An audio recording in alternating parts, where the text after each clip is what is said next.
अस्सलाम वालेकुम। Social talk में आप सबको खुशामदीद कहते हैं और मैं हूं आपकी होस्ट नूर अमानुल्लाह।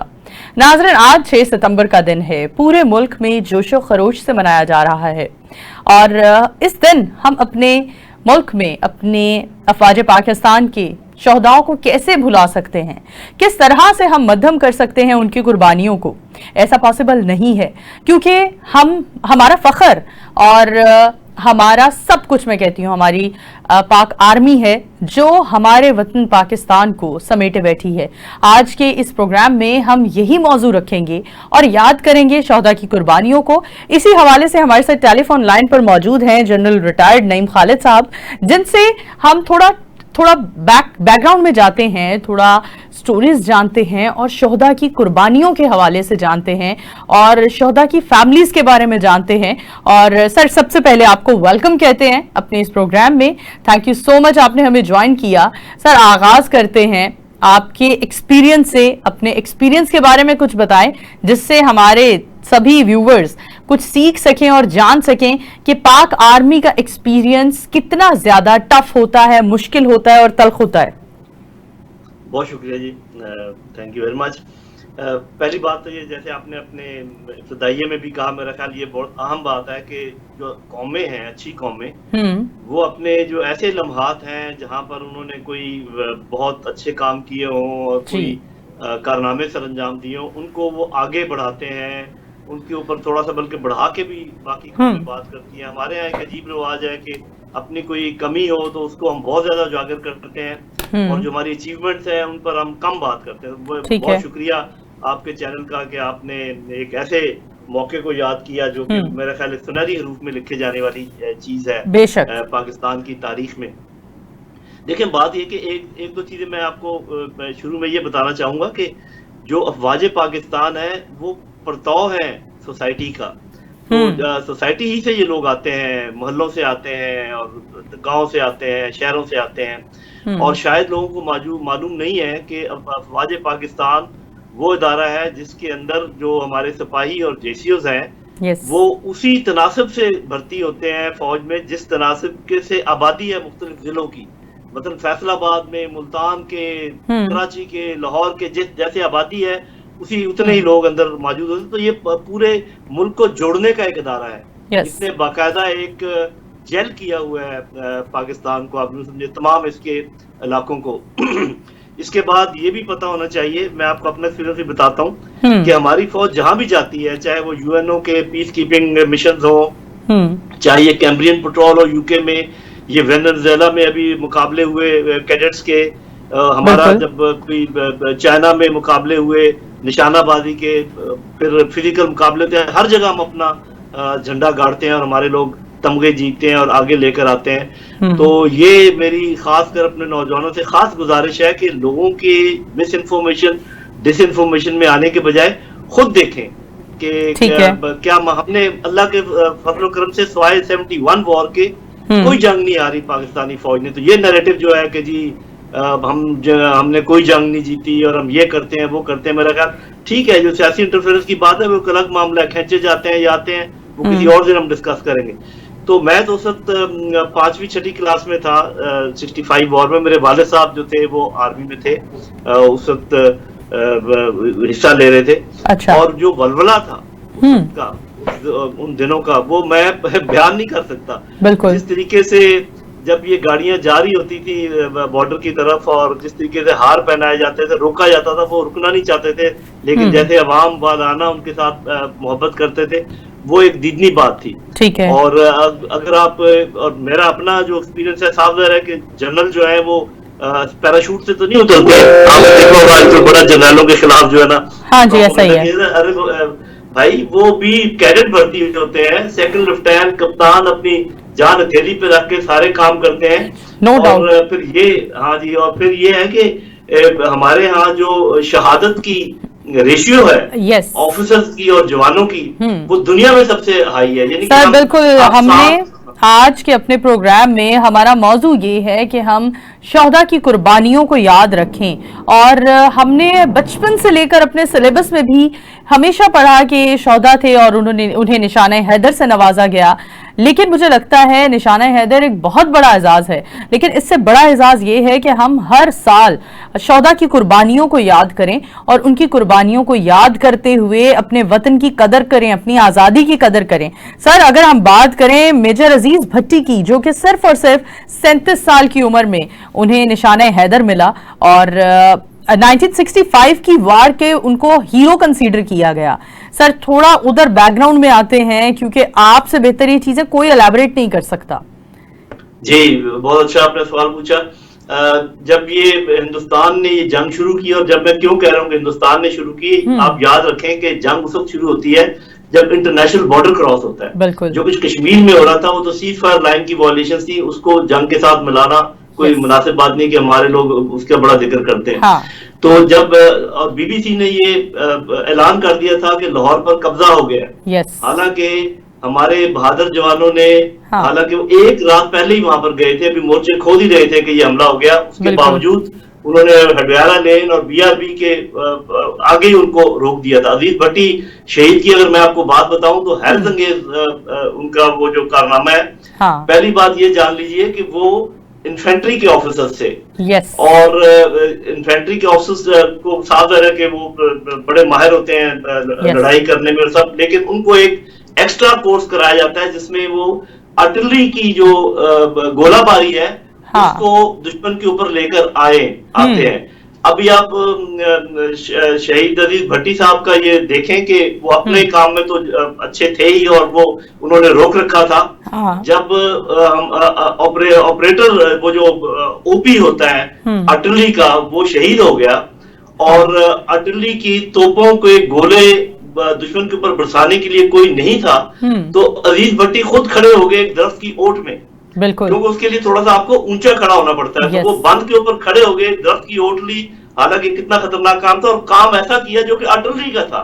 और उन्होंने बिल्कुल एक्यूरेट फायर, बड़ी हैरत की बात है उनकी, मतलब जो शहादत है और जो ब्रेवरी है उसको तो आप देंगे खराज तहसीन। सर, अगर हम तारीख पढ़ें तो, सॉरी फॉर इंटरप्शन, हम तारीख पढ़ें तो उसमें बताया जाता है कि इन्हें मुहाफिज़े लाहौर भी कहा जाता है। जरा इस पर भी रोशनी डालें कि ये हम लोगों का मतलब एक पैशन डेवलप करना चाहते हैं कि जो आज कितना प्रोपेगेंडा किया जाता है, जिसकी रोकथाम कर भी रहे हैं हमारे चीफ ऑफ आर्मी साहब, लेकिन इसकी रोकथाम बहुत जरूरी है। लेकिन मुहाफिज़े लाहौर का टाइटल उनको किस बिना पर दिया गया?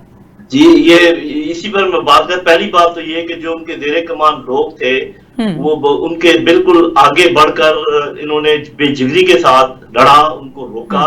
उसके बाद जब आर्टिलरी का ओपी शहीद हो गया, और जो आर्टिलरी के शेल्स जो थे उनको कोई बताने वाला नहीं था कि दुश्मन कहाँ पर है, उस पर इन्होंने बड़े एक्यूरेटली, मैं ये उनकी प्रोफेशनलिज्म की बात कर रहा हूँ, और ये आर्टिलरी के मैं प्रोफेशनलिज्म की बात कर रहा हूँ, 20 के तो वो थे ही, उन्होंने ऐसे ताक कर निशाने हमारे आर्टिलरी को बताया, उन्होंने लगाए कि वो बिल्कुल अपनी जगह पर रुक के रह गए और आगे बढ़ नहीं पाए थे।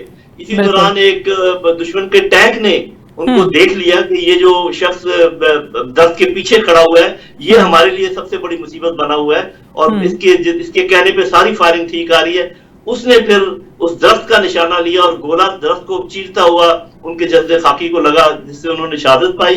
तो मेरा ख्याल है कि ये जो उनको ये टाइटल कम से कम ये दिया जा सकता है कि उन्होंने लाहौर का दिफा किया, बल्कि अगर यूं मैं कहूं कि पाकिस्तान का दिफा किया, तो इसमें कोई, मैं कहूंगा, दरोगोई नहीं होगी जी। बेशक जी। और मैं नौजवानों को कहूंगा कि मेरी बात पर न जाए, मैं कहूँ इस पर कुछ यकीन न करें, इसको वेरीफाई करें।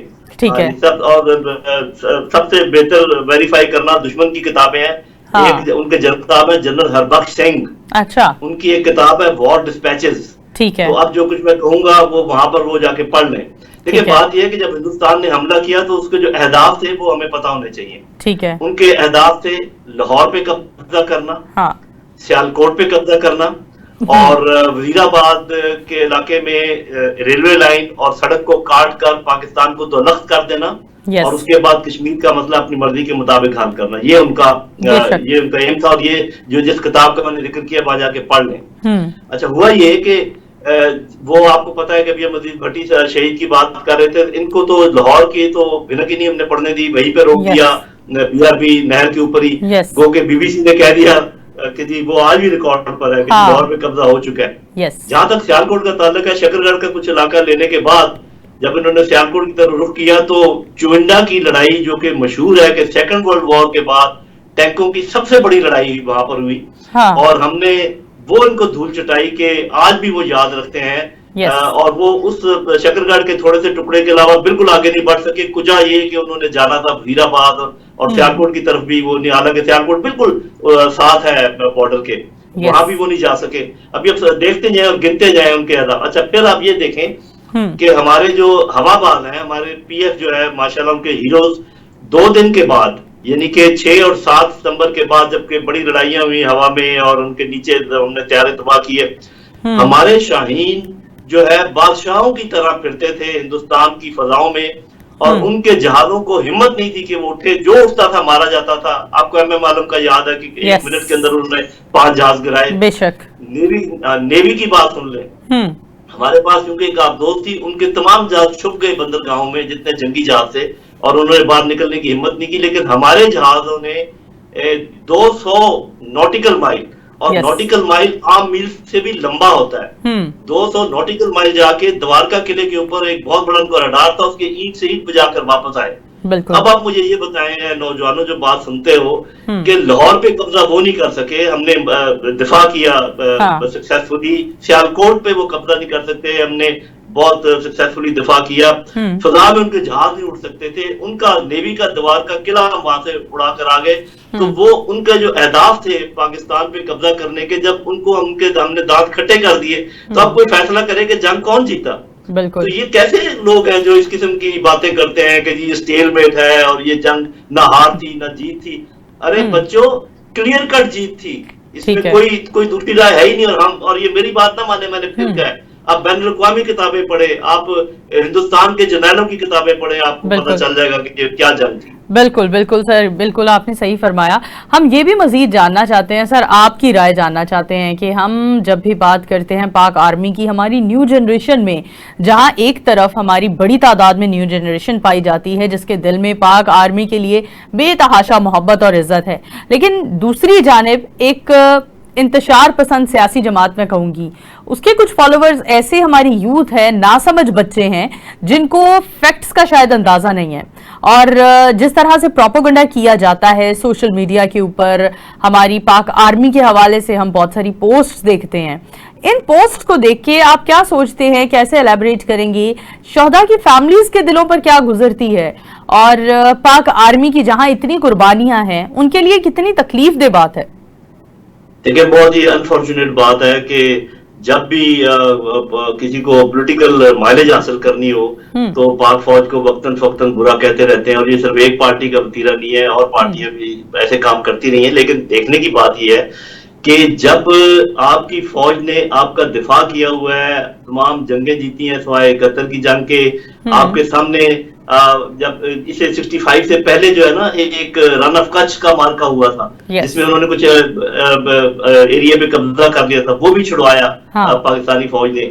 उसके अलावा ये जब कारगिल की जिसका बड़ा बात होती है, आपको मैं बताऊं कि कारगिल में 9 चोटियों पर कब्जा किया था मुजाहिदीन ने और फौज ने मिलकर, और वो सिर्फ पूरे कोशिश के बाद सिर्फ 2 छुड़वा सके थे। 7 पर अभी भी हम बैठे हुए थे जब सीज फायर हुआ अमेरिका में। और गलती ये वहां पर हुई कि बजाय इसके कि पहले सीज फायर होता और हम विड्रॉ करते, उन्होंने कहा नहीं, पहले आप विड्रॉ करें फिर सीज फायर होगा। जब हमने विड्रॉ करना शुरू किया तो बहुत हमारा नुकसान हुआ। इस किस्म के मामला जो चलते रहते हैं। अब मैं चंद बातें आपके सामने रखता हूँ कि जब बैनुल अक़वामी मुकाबलों की मैंने आपके सामने बात की कि पाक फौज सबसे आगे है, ये जो अफरियत है टेररिज्म की कब से हमारे सर पे चल रही है और हम बड़ी सक्सेसफुली पामर्दी से उसका दिफा कर रहे हैं, रोजाना हमारे लोग शहीद होते हैं। तो आप सही कह रही हैं कि जब ऐसी बातें आए मीडिया के ऊपर और सोशल मीडिया के ऊपर कि जिसमें शोहदा की फैमिली जब उनको पढ़े तो उनके दिल तो कट कट जाते होंगे कि हमारे प्यारों ने तो हमारी जान दे दी, और हमारे बच्चों ने, हमारे भाइयों ने, और बच्चे कहते होंगे हमारे बाप ने, बहनें कहती होंगे हमारे भाइयों ने। तो वो एक पूरा पाकिस्तान जो है वो शोहदा की फैमिली से उसका ताल्लुक है। तो वो क्या सोचते होंगे। तो ये देखें, अगर कोई आपको शिकायत है कि जी और तरीके से कर सकते हैं, लेकिन ये कोई तरीका नहीं है कि आप अपनी फौज के बगैर पाकिस्तान की हिफाजत कोई नहीं कर सकता। बेशक ये, और अगर खुदा न खास्ता ये फौज ना हुई तो कोई और फौज होगी। तो देख लें दूसरे मुल्कों की हालत, आप नाइजीरिया को देख लें, आप लिबिया को देख लें, आप सूडान को देख लें, आप इराक को देख लें। हाँ। कि वहां पर क्या हुआ जब उनकी फौजें जो ना उनको शिकस्त हुई। तो आपकी तमाम अवाम से मेरी अपील है कि अपनी फौज के साथ खड़े रहें। और आप देखें कि जब आपका कोई बॉक्सर लड़ता है ना रिंग में, तो उसको अगर कोई चोट लग भी जाए, तो खून निकल भी आए, तो आप ये नहीं कहते कि ओए तुम्हें मैंने ये किया था, वो किया था, तुम क्यों हार रहे हो। आप उसकी हौसला अफजाई करते हैं। बिल्कुल ऐसे ही है। तेरे खून पे कुर्बान, तुम खड़ा रहे, हम तेरे साथ खड़े हैं। तो ये जज्बा चाहिए हमारी कौम में, ये जज्बा चाहिए हमारे नौजवानों में। और ये मिस इन्फॉर्मेशन और डिस इन्फॉर्मेशन, इसके बच के रहें। बाकी जैसे मैंने पहले कहा कि हमारी फौज परतौ है सोसाइटी का, इसमें कोई ऊंच नीच अगर हो सकती है तो हम उसमें बातचीत करके कोई अपनी शिकायत किसी और तरीके से पहुंचा सकते हैं।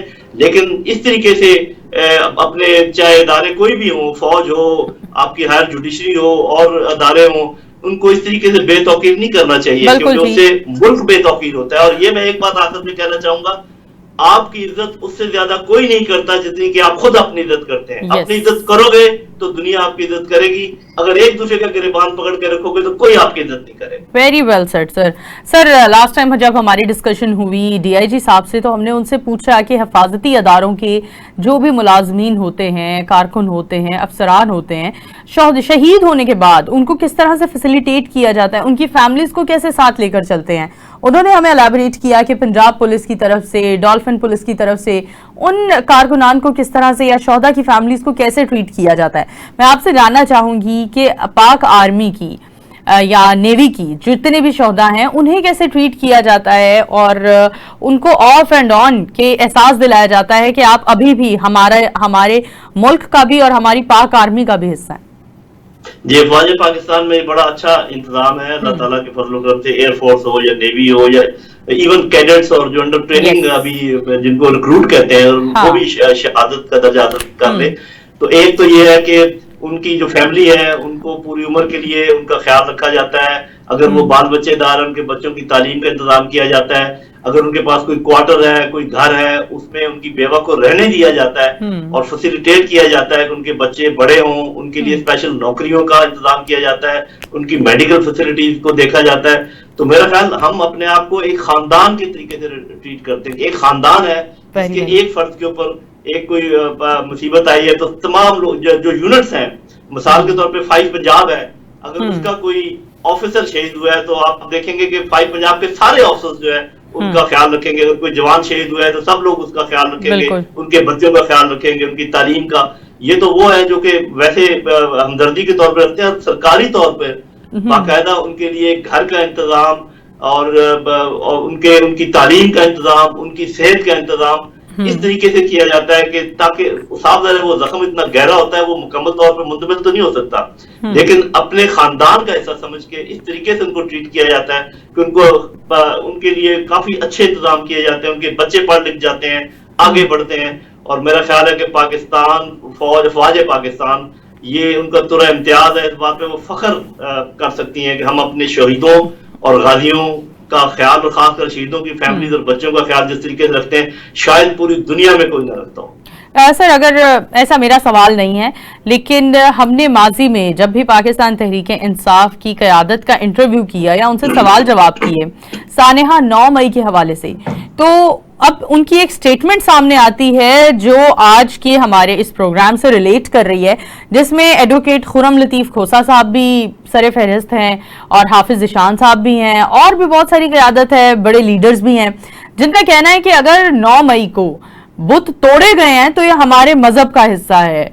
हमारी पाक आर्मी को शौदा के बुत बनाने ही नहीं चाहिए, स्टैचूज बनाने ही नहीं चाहिए। इस बात पर आप क्या इजहार ख्याल करेंगे? नहीं, ये तो मेरा बड़ी एक अजीब फजूल सी बात है और अपने किए को छुपाने की एक नाकाम कोशिश। देखें, जो कुछ 9 मई को हुआ वो इतना औंधनाक था, इतना बुरा था कि किसी भी तरीके से उसकी तायीद नहीं की जा सकती और उसको जस्टिफाई करने का कोशिश करना तो और भी बुराई है। हाँ। यानी कि पहले गलत काम हो उसको जस्टिफाई करने की कोशिश करें। यस। अलबत्ता यह है कि इस बात को मैं खुशाइन समझता हूं कि इमरान खान साहब वक्तन फक्तन कहते रहते हैं कि ये फौज हमारी है हाँ। और हमें अपनी जान से अजीज है, तो उनको चाहिए कि अपने लोगों को बताएं कि अगर फौज जान से अजीज है तो उसका इजहार भी करें इसी तरीके से सोशल मीडिया पर। और ये जो इसके फौज के खिलाफ जो हरदा सराई है इसको बंद करें। और इस बात को तो उन्होंने शायद मान भी लिया है कि उनके कहने पर लोग मुख्तलिफ डायरेक्शन में गए थे। जो थोड़ी सी बात रह गई है उस पर भी कोई ना कोई अगर तहकीक की जाए तो पता चल सकता है। तो मेरा ख्याल जो लोग उस 9 मई को जस्टिफाई करने की कोशिश करेंगे वो तो उल्टा और अपने लिए गड़ा खोदेंगे, क्योंकि एक आपने गलती की, दूसरा आप उसको जस्टिफाई करने की कोशिश करते हैं, ये किसी भी तरीके से मुनासिब नहीं है। अच्छा सर, एक बात को बहुत हाईलाइट किया जाता था कि कोर्ट मार्शल होना चाहिए और अब उसका भी आगाज कर दिया गया है, तो इस बारे में आप क्या कहते हैं? कि हमेशा कहा जाता था कि हर अदारे का, पॉलिटिशियंस का भी एहतसाब होता है लेकिन आर्मी का एहतसाब नहीं होता, तो अब कोर्ट मार्शल की शक्ल में क्या आर्मी का भी एहतसाब होने जा रहा है? देखिए, आर्मी का एहतसाब तो बहुत सख्त है और ये पहला कोर्ट मार्शल नहीं है। ये तो चूंकि हाई प्रोफाइल हैं जो ISI के सरबराह थे, इसलिए बहुत एक इससे पहले एक लेफ्टिनेंट जनरल का कोर्ट मार्शल हो चुका है। अच्छा। शायद 2 का हो चुका हो। और उनको सजा 10 साल की सजा हुई थी। उसके बाद किसी को निकाला गया, मेजर जनरल के कोर्ट मार्शल हुए हैं, लेफ्टिनेंट कैप्टन, जो फौज पाकिस्तान में जो इनका तुरा इम्तियाज है ना, वो है ही ये डिसिप्लिन और डिसिप्लिन की खिलाफवर्जी पर सख्त एक्शन। तो हमारे, और ये आपने जो बात की ये बड़ी इंपॉर्टेंट है। हाँ। कि ये फिर थोड़ा सा दुख होता है फौज को कि देखें हम तो अपने लोगों को पकड़ पकड़ के जो भी गलती करता है उसको सजा दे देते हैं, लेकिन जो बाकी महकमों में हो रहा है उनको जो खुली छुट्टी है। हाँ। और बाकी जो जी चाहे कर रहा है, तो फिर ऐसा माहौल तो मुल्क में बाकी लोगों को, हमें तो बहुत अजीब लगता है कि हम अपने डिसिप्लिन के लिए, अपने आप को सीधा रखने के लिए क्या कुछ नहीं करते, क्या पापड़ नहीं बेलते, और दूसरी जानब क्या हो रहा है। तो पाकिस्तानी अफवाज पाकिस्तान में अकाउंटेबिलिटी बहुत सख्त है और इसका मौजूद रहना बहुत जरूरी है। ठीक है सर, फाइनल क्वेश्चंस की तरफ जाऊंगी, बल्कि क्वेश्चंस क्या, मैसेजेस की तरफ जाऊंगी कि आप हमारी यूथ को, हमारे पॉलिटिशियंस को, ओवरऑल हमारे सिस्टम को, हमारी सोसाइटी को क्या मैसेज देना चाहेंगे 6 सितंबर के हवाले से? देखिए, 6 सितंबर एक ऐसा दिन था जिस दिन जिन लोगों ने देखा है, और मैं सिर्फ उसका चूंकि यानी शाहिद हूँ, अपने नौजवानों को बता देता हूँ कि ऐसे लगता था कि जैसे एक मुट्ठी बंद हो जाती है और मुक्के की शक्ल इख्तियार कर लेती है। पूरी कौम में वो जज्बा था, अपने अवाम और अफवाज ऐसे जुड़ गए थे जिससे बिल्कुल सीसा पलाई दीवार बन गए। और फिर आपने नतीजा भी देख लिया। जब आप आपस में कोई रखना या आपस में फासले पैदा करते हैं तो फिर दुश्मन उनके आपको अंदर शामिल होकर मिसगाइड करता है, मिसलीड करता है, मिस इन्फॉर्म करता है। उससे जो है ना बहुत गलतफहमियां पैदा होती हैं। तो मेरा पैगाम ये है सियासतदानों के लिए भी कि सियासत को सियासत के मैदान में रखें, बाकी इदारों को उसमें ना घसीटें और अपने मामलात अफाम और तफहीम से तय करें और एक दूसरे के गले पकड़ने के बजाय एक दूसरे के साथ बैठकर बातचीत के जरिए मसले को हल करें। और नौजवानों को मैं ये कहूंगा कि अपने अफवाज के साथ जुड़ के रहें। वो आज भी पानी की तरह खून बहा रहे हैं आपकी हिफाजत के लिए, ये टेररिज्म के खिलाफ। और उनके अगर आपको कोई बात बुरी भी लगे तो ऐसे उसका इजहार किसी तरीके से करना चाहिए। ये कोई तरीका नहीं है जो सोशल मीडिया पे जो इतनी बुरे बुरे अल्फाज इस्तेमाल करते हैं। लेकिन चूंकि अक्सरियत अफवाज के साथ है, इंशाल्लाह मुझे ये यकीन है कि पाकिस्तान अपना दिफा करने में कामयाब होगा मौजूदा टेररिज्म के खिलाफ भी। और जिस तरीके के हमने हथियार बना के रखे हुए हैं, कुछ का अवाम को मालूम है, कुछ का अवाम को मालूम नहीं है। हम बताते इसलिए नहीं है ताकि दुश्मन को सरप्राइज दे सके। अगर खुदा ना खास्ता किसी ने मैली आंख से पाकिस्तान की तरफ देखा तो ना सिर्फ वो आंखें निकाल लेंगे बल्कि ऐसा सबक सिखाएंगे कि याद रखेंगे, दुनिया भी देखेगी और दुश्मन भी देखेंगे। तो इंशाल्लाह अवाम और फौज जुड़कर इस मुल्क को आगे लेकर जाएंगे, इसका दिफा भी करेंगे और ये तरक्की भी करेगा इंशाल्लाह ताला। Thank you so much sir, आपके वक्त का बहुत शुक्रिया।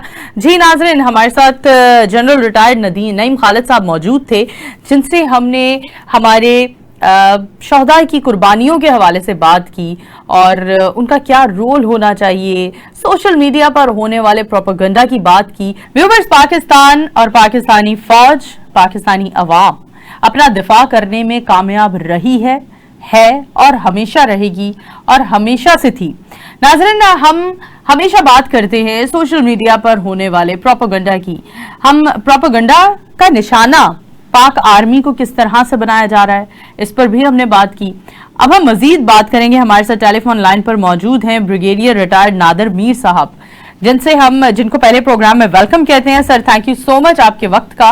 और आपसे जानना चाहूंगी कि 6 सितंबर के हवाले से हम बहुत बात करते हैं, बहुत एक लंबी डिबेट है, बेशुमार कुर्बानियां हैं शौदा की, लेकिन जो सोशल मीडिया पर प्रोपेगेंडा किया जाता है पाक आर्मी के खिलाफ, क्या एलैबोरेट करते हैं, क्या कहना चाहेंगे?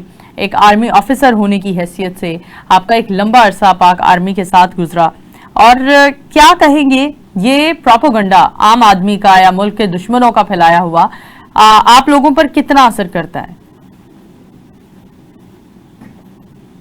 हेलो। 6 सितंबर डिफेंस डे आप सबको मुबारक हो, क्योंकि इस दिन पाकिस्तान की फौज, एयरफोर्स, नेवी और पाकिस्तान की कौम और उस वक्त का हमारा मीडिया, जो सिंगर्स थे, तमाम लोग वो इकट्ठे होके उन्होंने पाकिस्तान का दिफा किया। 6 सितंबर 1965 की बात हो रही बेशक। और वो इतना जोश था जिसको अभी भी कहा जाता है स्पिरिट ऑफ 1965 वॉर। जोश था पूरी कौम में पाकिस्तान के दिफा के लिए, और ये जोश पाकिस्तान की कौम में कायम है। अगर पाकिस्तान के खिलाफ अभी जारियत हुई, जंग हुई, तो ये जो सोशल मीडिया या दूसरा प्रोपेगेंडा या पाकिस्तान के खिलाफ जितनी भी मुहिम जो हो रही है, इस सब के बावजूद आप देखेंगे कि पाकिस्तान की कौम, पाकिस्तान की फौज, तमाम लोग पाकिस्तान के इकट्ठे मिलकर पाकिस्तान का दिफा करें, क्योंकि पाकिस्तान तो सबका है, सबका घर है, सबका मुल्क है, सबका झंडा है। जहां तक ताल्लुक है सोशल मीडिया का, जो आपने सवाल पूछा, तो इस पे ये मेरी कोटेशन है, कोट है, जो मैंने कहा था और कह रहा हूं काफी अरसे से भी, social media is an instrument of war. यानी सोशल मीडिया एक जंग का तरीका है। सही। जो 65 की वॉर थी वो आज से 50-60 साल पहले हुई ना। आप देखें ना, उसके दौरान बहुत सी चीजें, और जिस तरह जदीद हथियार आ गए, जदीद टेक्नोलॉजीज आ गई, उसी तरह जंग के तरीके भी बदलते रहते हैं और उसमें बढ़ते रहते हैं। और उसमें एक नया एलिमेंट जो आ चुका है, पहले भी था लेकिन अब बहुत भरपूर तरीके से आ चुका है, बहुत ज्यादा मैग्नीफाइड, यानी बहुत ज्यादा लेवल पे।